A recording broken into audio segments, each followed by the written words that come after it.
Para receber todas as novidades do canal, inscreva-se e, se curtir o vídeo, clique em gostei. Aproveite para acompanhar a Rede Super nas redes sociais.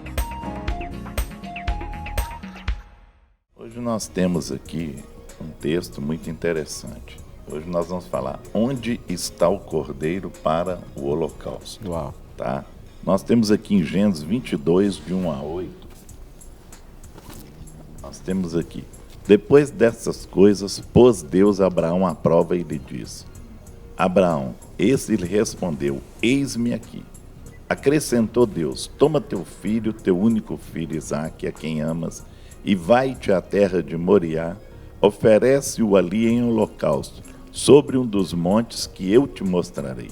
Levantou-se, pois, Abraão de madrugada, e tendo preparado o seu jumento, tomou consigo 2 dos seus servos e a Isaque seu filho, rachou lenha para o holocausto e foi para o lugar que Deus lhe havia indicado. Ao terceiro dia, erguendo Abraão os olhos, viu o lugar de longe. Então disse a seus servos: esperai aqui com o jumento, e eu, o rapaz, iremos até lá, e havendo adorado, voltaremos para junto de vós.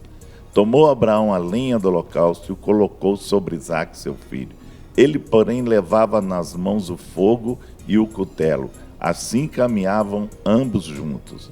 Quando Isaque disse a Abraão seu pai: meu pai, respondeu Abraão: eis-me aqui, meu filho. Perguntou-lhe Isaque: eis o fogo e a lenha, mas onde está o cordeiro para o holocausto? Respondeu Abraão: Deus proverá para si, meu filho, o cordeiro para o holocausto. E seguiam ambos juntos. Nós temos aqui, com muita frequência, olhando esta passagem das Escrituras com foco no sacrifício de Abraão e na sua disposição de obedecer a Deus.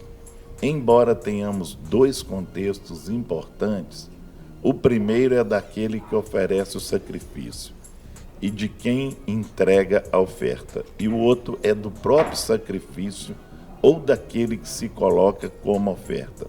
Com certeza, estar diante do Monte Moriá nos faz pensar nessas coisas. Hoje queremos pensar sobre o ponto de vista daquele que se coloca como oferta diante do Senhor. E nesta linha de pensamentos temos muito que aprender com Isaque. Então nós temos ali uma caminhada de Abraão, ali quando ele chegou no monte, subiu só ele, Isaque. E é uma questão da pessoa estar sozinha, não é? E sem saber o que ia acontecer. Mas no coração ele tinha ciência que Deus ia providenciar alguma coisa.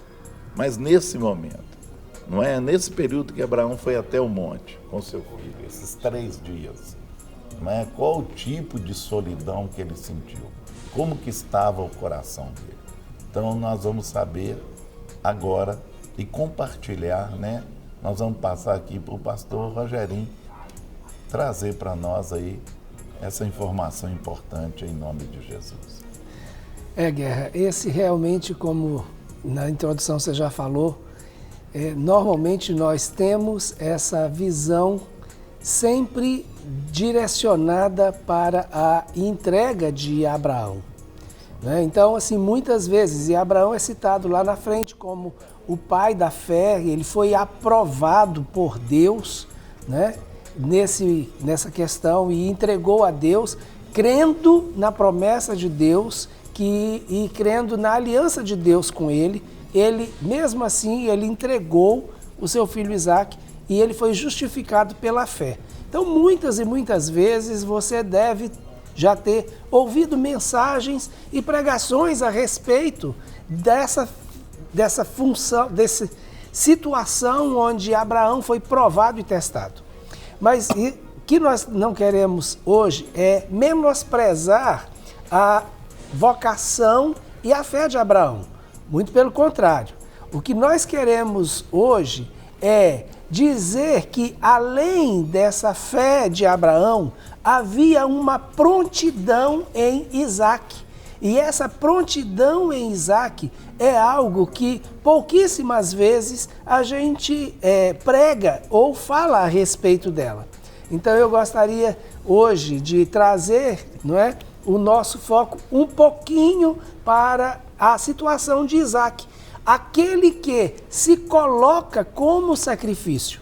E o quanto o Isaac, ele tipifica a pessoa de Jesus Cristo, assim como Abraão tipifica a pessoa do pai. Né? Então, o pai entregou o filho como sacrifício e o filho, Jesus, ele se entrega como sacrifício. Né? Então, ele vai e caminha. E é muito interessante porque nós vamos ver que esse tipo, né, que essa ilustração que Deus nos dá lá através de Abraão e Isaac, é aquilo que Deus vai trazer e revelar através dele com Cristo. Só que, como Deus proveu o sacrifício, ele não recebeu e não permitiu que Abraão terminasse o sacrifício de Isaac, mas foi necessário e suficiente que ele virasse as costas para Jesus, para que Jesus terminasse a obra sacrificial dele na cruz. A total rendição, a total entrega de Jesus Cristo foi necessária. Então, na realidade, quando nós paramos, né, onde está o cordeiro para o holocausto? Então, no caso de Isaac com Abraão, Deus providenciou o cordeiro para si. No caso de Jesus, Jesus era o próprio cordeiro que havia sido providenciado de Deus, por Deus, para ele. Amém. Então, essa é a diferença fundamental, né? Que Jesus é o cordeiro, né? Então, isso é importante. Glória a Deus. Nós temos aqui algumas participações já e a gente já quer citando aqui para a gente conseguir, pelo menos dentro do possível, mencionar, né, o maior número. Nós temos a participação daqui da Márcia Mendes, de Angra dos Reis. Esse programa me faz muito bem, amo vocês, orem por mim e pela minha família. Ok, nós vamos fazer isso sim. Aqui nós temos a paz, meu nome é Zenilda, sou de Aricanduva. Manda um beijo pra gente aqui. Beijo aí para vocês de Aricanduva, né? Sejam abençoados no nome de Jesus, viu?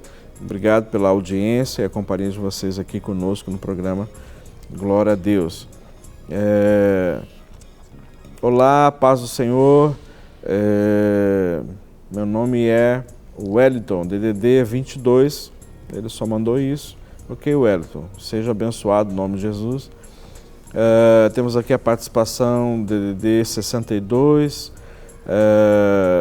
Quero um dia ter o prazer de conhecer vocês pessoalmente. Assisto vocês todos os dias. Um grande abraço. Aqui DDD 62 deve ser Goiânia, eu acho. Glória a Deus. A paz do Senhor, pastores. Quando meu esposo estava com 18 anos, nós ainda não éramos cristãos. Ele participou de um roubo no trabalho. Logo que começou a fazer isso, foi flagrado, graças a Deus, e não namorávamos ainda quando ele me conheceu, ele mesmo que me contou, e disse muito arrependido, e acredito porque tive provas disso. Apesar de fazer tanto tempo, hoje ele está com 43 anos. Ele tem que contar para o nosso pastor? Isso pode trazer maldição sobre nós? Uau! Olha, Rogério, essa é uma questão que provavelmente incomoda muito mais vocês e principalmente a ele do que incomoda seu pastor. Né? Então, é uma questão e uma decisão que vocês é quem precisam tomar. O que você precisa entender, primeiro, é que esse foi um pecado, e vocês reconhecem isso como pecado, houve arrependimento e confissão, então esse pecado ele está perdoado. Então, se o Senhor já perdoou os nossos pecados, então não tem que haver mais nenhuma acusação ou peso sobre nós por causa desses pecados. Se o Senhor não se lembra mais deles, por que que eu preciso lembrar? Não é? É uma boa pergunta para vocês pensarem. Não é? Então, essa é uma situação que eu creio ficou resolvida, não é? Tanto no âmbito natural, porque houve um processo dentro da empresa, isso foi descoberto, ele com certeza deve ter pago, né, por aquilo que fez diante das circunstâncias, e também houve a confissão mediante ao arrependimento, então, consequentemente, o perdão. Tá resolvido. Então, para mim, isso está resolvido. Agora, qual seria a necessidade de contar isso para o pastor de vocês hoje, depois de 20 anos que isso aconteceu, tá certo? E que na época não era pastor de vocês, vocês não eram convertidos. Então não houve quebra de aliança entre você e a sua liderança. Então, se não houve quebra de... Até porque nem existia essa aliança entre vocês. Exatamente. Então, não houve quebra de aliança. Eu creio que isso é colocar uma pedra em cima, repreender esse espírito de acusação e fazer aquilo que a Bíblia diz. Viu onde caístes, levanta, arrependa-te e não peques mais. E vamos embora. Vamos embora. Nós temos a participação aqui da Rita, lá de Serra Negra, que sempre tem nos acompanhado. Ela diz assim: bom dia, pastores, quero contar um testemunho. Vinha orando pela minha filha e meu genro, que estava desempregado, e só ela que estava trabalhando. Ontem ela me ligou e Deus é maravilhoso. Ele inicia no novo emprego na segunda-feira, agora. Amém. E ela, que não estava registrada na empresa, será registrada também na semana que vem. Olha aí, a benção quando vem, a benção é completa. Nosso Deus é grande e maravilhoso. É verdade, viu, Rita? Obrigado pela oportunidade, Deus abençoe muito esse programa e a Rede Super. Manda um abraço aqui para a Rita. Ei, Rita, um abraço, viu? Que bênção, muito nos anima, não é? E ao mesmo tempo a gente pode ver a boa mão do Senhor, né? E aí, olha, nós temos aqui a caminhada para o altar de sacrifício é solitária. Disse aos seus servos: esperai aqui. Então Abraão subiu. E mais uma coisa que ele falou assim: nós voltaremos, não é?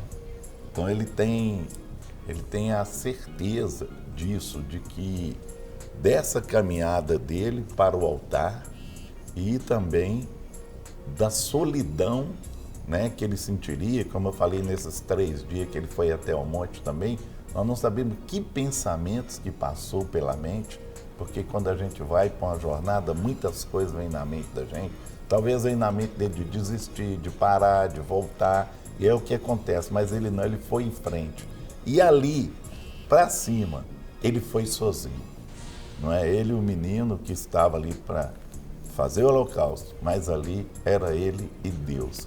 E quando ele fala assim, nós voltaremos, eu creio que no coração dele, ele tinha fé que Deus ia fazer alguma coisa. Amém. E você que está nos assistindo aqui, eu tenho certeza que Deus vai fazer alguma coisa no seu problema e na sua situação. Amém. E no que você está fazendo. Talvez muitas vezes as pessoas procuram a gente e reclamam assim: ah, mas eu busquei, mas eu orei, mas eu estou na obra, eu estou fazendo isso e nada me acontece. Né? Abraão aqui, ele estava direitinho dentro dos preceitos de Deus, tudo, de repente Deus pede o filho dele. Muitas vezes Deus te pede uma coisa e aquilo ali se torna um sacrifício para você, mas lá na frente o Senhor vai te dar muito mais coisas do que isso. Então aguarde no Senhor, não questione, espere no Senhor que o melhor virá. Ele sabia que Deus ia honrar e Deus vai te honrar em nome de Jesus. Amém, amém. Glória a Deus. Guerra, é muito interessante quando a gente para e começa a ver os detalhes dessa caminhada, né? Então, Isaac, ele estava indo, né? E aí foi uma caminhada solitária, isto é, aqueles que estavam com os dois ficaram. Quando nós olhamos isso e vemos a figura de Jesus sendo... Ficar não, ele pediu que ficasse. Né? Sim, ele pediu que ficasse. Mais solitário ainda. Então, quando nós olhamos, né, o tipo, a tipologia entre Isaac e Jesus, nós vamos ver que a caminhada de Jesus também foi uma caminhada de um determinado momento para frente, totalmente solitária. E essa caminhada solitária, ela começa no momento que o sofrimento vem. que é ali no Getsêmani. Porque ele ficou orando e ele foi orar sozinho. E ele chega a virar para os seus discípulos e falar: nenhum de vocês, né? Ninguém pôde vigiar comigo nenhuma hora. Então, ali começou a caminhada sozinho. E é muito interessante porque foi uma caminhada sozinha entre ele e o Pai. Só ele e o Pai. O Pai estava com ele. Tanto é que a conversa entre Jesus e o Pai é registrada para nós nas Escrituras. Quando ele fala: Pai, não é? Se quiseres, afasta de mim esse cálice. Então, o Pai estava ali. Então, era ele e o Pai. Não tinha mais ninguém. Todos os outros foram afastados. E é interessante quando nós vamos ver que, mesmo Pedro tendo negado, os discípulos tendo saído fora, tendo corrido, ele continuou a caminhada e nós vamos entender que o Pai estava com ele até o momento final, quando lá no finalzinho, na hora que ele entrega o Espírito, ele fala: Pai, nas tuas mãos entrego o meu Espírito. Então, foi uma caminhada solitária no sentido natural, mas uma caminhada onde o Pai esteve junto com ele o tempo inteiro. O único momento que o Pai não esteve junto com ele foi na hora que todos os nossos pecados foram colocados sobre ele. E aí ele disse: Pai, por que me desamparastes? Esse foi o momento da separação de Deus o Pai com Jesus o Cordeiro. Né? Porque ali o sacrifício estava sendo completo e oficializado. E ali, naquele momento, era necessário, porque os nossos pecados fazem separação entre nós e Deus.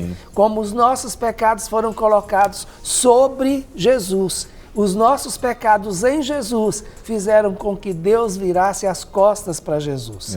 Esse foi o momento, o único momento que Jesus realmente não teve ou não contou com a presença do Pai, não sentiu a presença do Pai.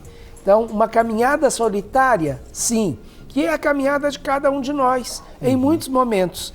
Quando Paulo ele fala que nós também devemos apresentar os nossos corpos como sacrifício vivo, santo e agradável a Deus, não pense que muita gente vai ficar junto com você.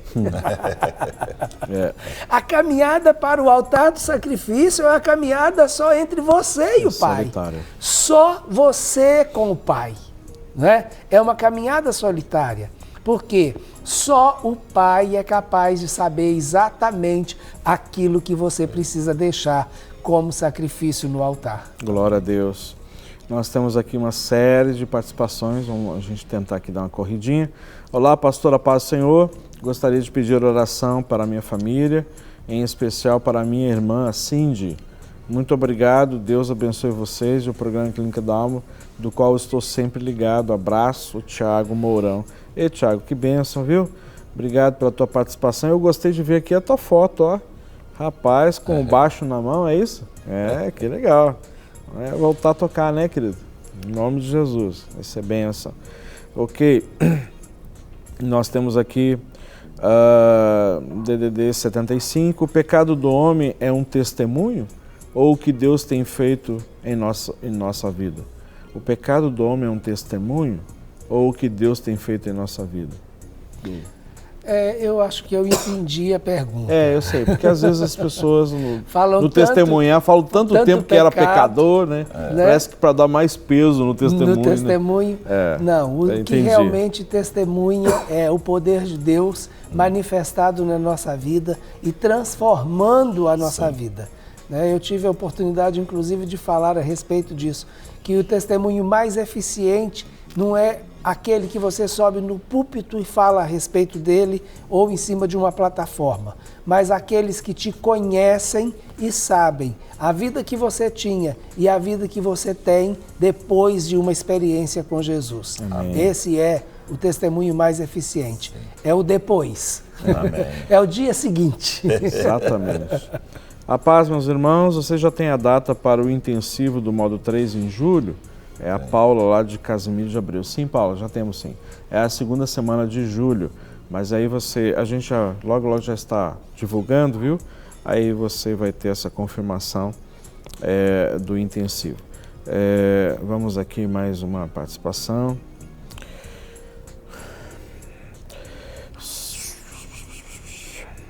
Opa, desculpa aqui. DDD 15, bom dia, paz do Senhor. Orem por mim e minha família, estarei orando por todos também. Deus abençoe. Meu nome é Israel e sou de Votorantim, interior de São Paulo. Ok, Israel, nós vamos orar sim, tá? Aqui no final do programa, nós vamos orar e colocar todos os pedidos de oração que as pessoas têm nos enviado aqui. Temos mais uma participação. Bom dia, pastores. Preciso muito de ajuda. Eu cometi um adultério há uns 4 anos atrás. Depois de 3 anos, confessei ao meu esposo. Ele me perdoou. Mas aí descobri que amo muito a pessoa que fiquei. Por causa desse amor que sinto por ele, acabei caindo de novo, há uns 4 meses atrás. Agora não consigo mais ter um relacionamento de mulher com marido com o meu esposo, porque não amo ele. Agora estou com a consciência muito pesada, porque sinto a necessidade de falar com ele. Me ajudem, o que eu devo fazer? Posso me separar sem confessar nada com ele? Ou tenho que confessar para ele antes de me separar? DDD 73. Eu acho que a questão aí já está, parece que definida, porque já está pensando numa separação, né?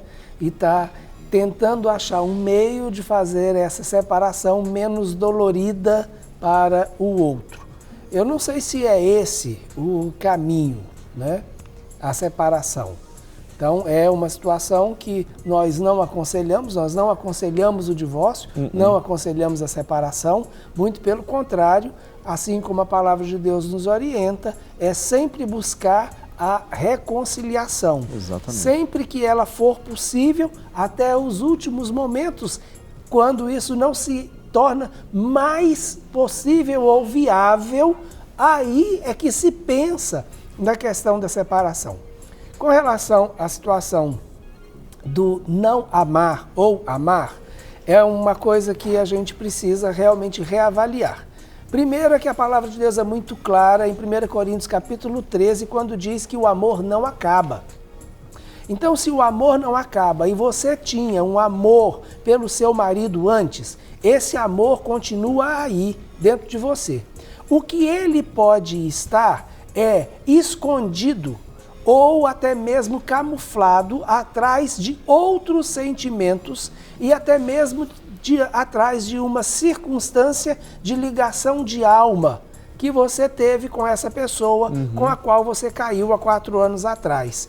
Houve uma atmosfera de sedução, você caiu, houve o estabelecimento de um laço de alma e aí você caiu de novo e agora o próximo passo para Satanás terminar de fazer aquilo que ele começou é colocar e sugerir que você não ama mais o seu marido. Então, de acordo com a palavra de Deus, conforme está escrito, isso não é verdade, tá certo? Agora, você realmente precisa avaliar como você vai tratar essa questão. Primeiro com você, com Deus e depois com o seu marido. Com certeza. Né? E na realidade você precisaria passar por um processo de administração, não é? Se você quiser, é óbvio, né? Como você está aqui, provavelmente 73, eu acho que é lá para o Nordeste. Nordeste, né? Não fala de onde é. Nós estamos um pouco distante, mas se você quer mesmo ser ajudado, com certeza você vai encontrar ajuda, né? Talvez na igreja, se é que você frequenta a igreja ou não, não é? Então, mas pelo jeito, pela sua escrita aqui, você já está bem definido o que você está querendo, né? Ok. Irmãos, preciso de oração, preciso de um emprego. Meu esposo e eu estamos desempregados. Temos 3 filhos. Meu nome é Loren, de Teresópolis, no Rio de Janeiro. Em nome de Jesus, nós vamos orar, né? E quem sabe você vai ter logo aí essa resposta, assim como a nossa irmã lá de Serra Negra, né? Interior de São Paulo, né? Bom dia, pastor. Peço oração para que o Senhor proteja a minha família, minha vida e a minha família. A Leandra, DDD 75, não é? Ok, temos aqui, tem chegado algumas participações que... Olá, paz do Senhor, meu nome é Cláudia, peço oração pela minha vida espiritual. Assisto a Rede Super todos os dias e tenho sido tremendamente fortificada. Glória a Deus. Amém. Vamos mais um aqui para a gente depois ir para o próximo ponto.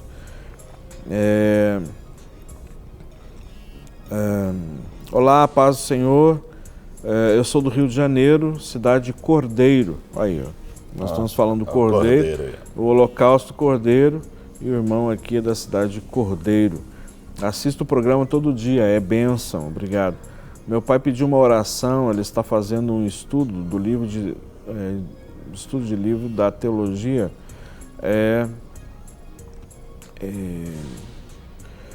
mas está muito desanimado, né? Ele fala aqui da igreja que ele pertence, em Cordeiro.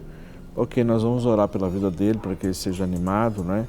E seja fortalecido no nome de Jesus. E aí, Guerra? Nós temos aqui, a oferta é uma atitude de adoração.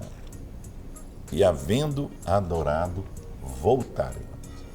Não é igual eu falei ali, né, no início, que a questão de Abraão, ele ter certeza que Deus não ia decepcionar. E ele já deixou, nós vamos apenas adorar ao Senhor e voltaremos. Não é? Então ele tinha uma visão de que o reino espiritual, né, o reino espiritual é de adoração. E Abraão foi ali para adorar o Senhor e ele voltou com a vitória. E muitas vezes as pessoas não têm essa concepção no coração. Adorem ao Senhor, não, sabe, não importa as circunstâncias, não importa o que você está passando. Fala assim, eu estou passando isso, mas eu vou adorar o Senhor, porque dali eu volto com a resposta. E Abraão voltou. Eu não sei o que você está passando, mas é um motivo de adoração. Paulo fala assim, em tudo dai graças. Agradeça ao Senhor. Não é? Muitas vezes as pessoas confundem que a adoração é só cantar e tudo, não.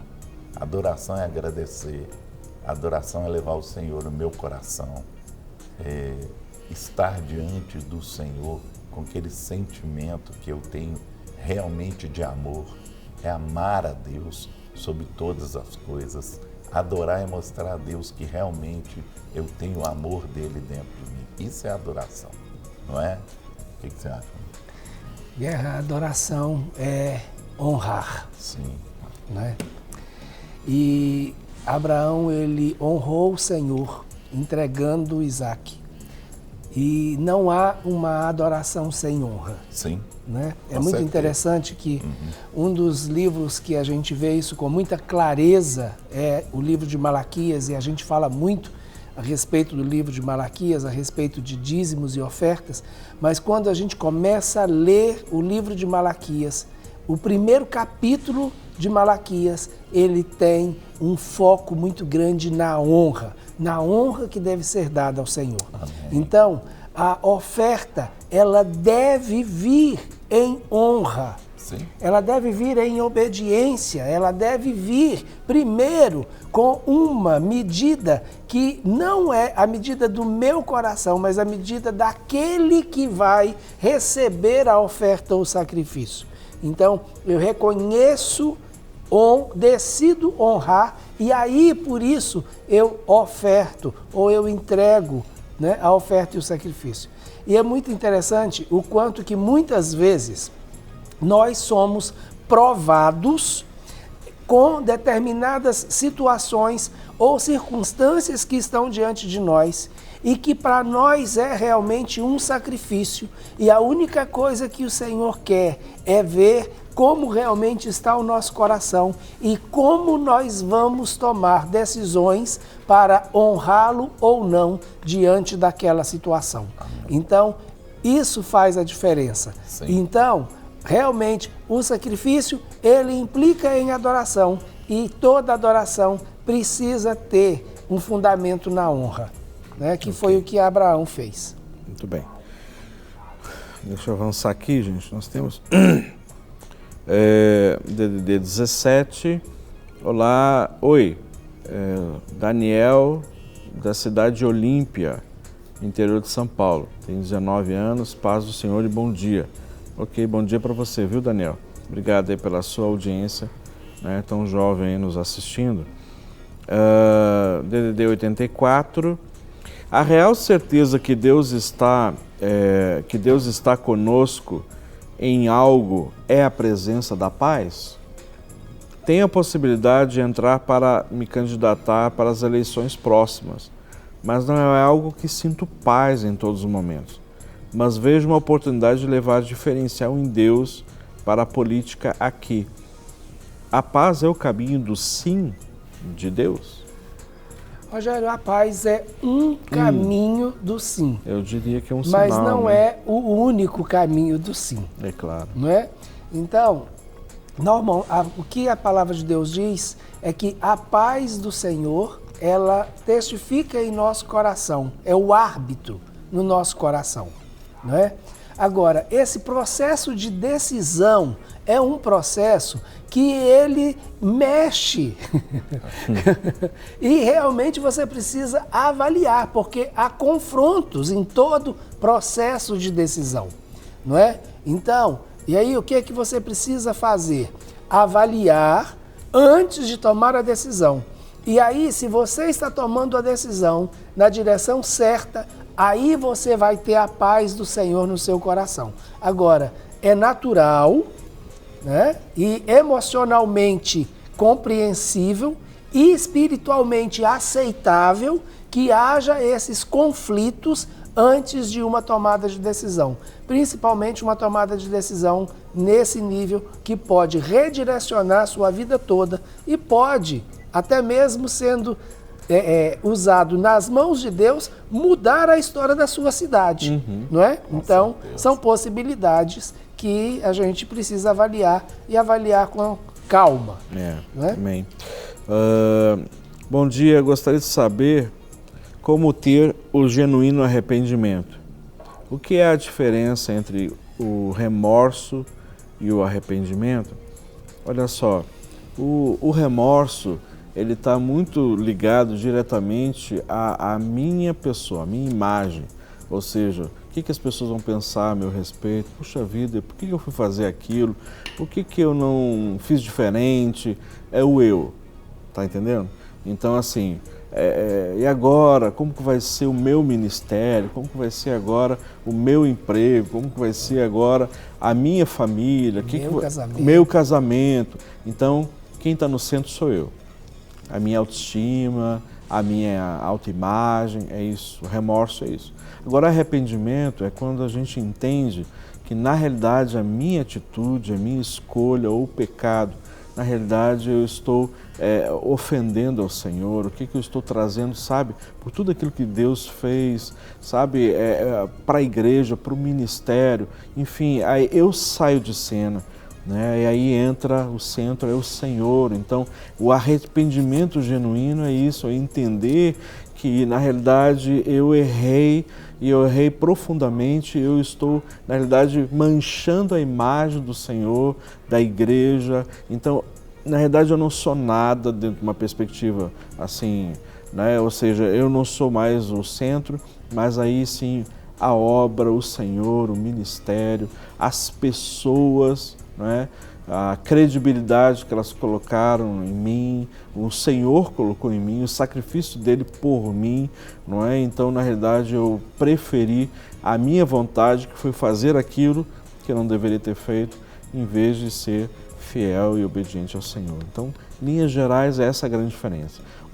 Você é o centro, e o outro, você sai do centro, e aí então existe um Senhor, um trono, e eu vou para os pés dele e buscar então esse arrependimento, para que verdadeiramente o arrependimento seja essa ação de eu nunca mais praticar isso, de ser tão forte na minha vida que jamais eu vou passar perto daquilo que eu fiz né, de alguma forma, não é isso? Na hora que você estava falando, eu lembrei da posição de Davi, quando Sim. ele se arrepende e chega diante do Senhor. Então ele diz, eu pequei contra ti, contra ti somente pequei. Então, o que era importante ali era o que ele estava perdendo na relação dele com Deus. Né? Claro que Davi não pecou só contra Deus, né? Mas naquele momento, o que era importante era a relação dele com Deus. Exato. Né? Não, o filho pródigo também, né? Sim. Pequei contra os Contra céus os e contra o e Senhor, contra- o Pai, né? Então, temos só guerra, só mais um minutinho. A paz do Senhor, vocês são especiais. Quero mandar um abraço bem grande para a minha pastora Rosimeire Isidoro, seus filhos Abner e Gabriel, Karina, Comunidade Evangélica de Cristo de Bauru. Ok, Deus abençoe os queridos aí de Bauru. E aí, Guerra? Nós temos aqui, Isaac levou sobre si a lenha para o holocausto. Né? Nós tipificamos aqui Isaac e Jesus. Jesus levou o madeiro sobre os seus ombros. Isaac levou a lenha sobre si para o holocausto. Não é? Então, houve aqui uma...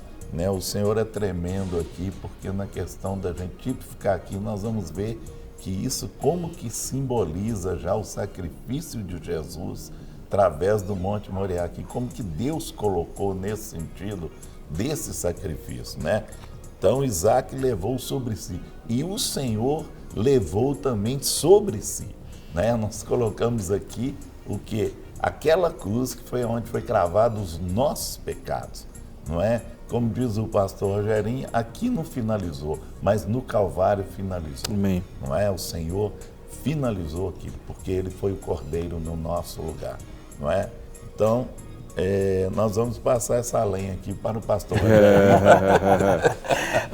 E eu quero fazer realmente um paralelo um pouquinho até com a questão dos dois montes, o monte de Isaac e o monte de Jesus, o monte do sacrifício de Jesus.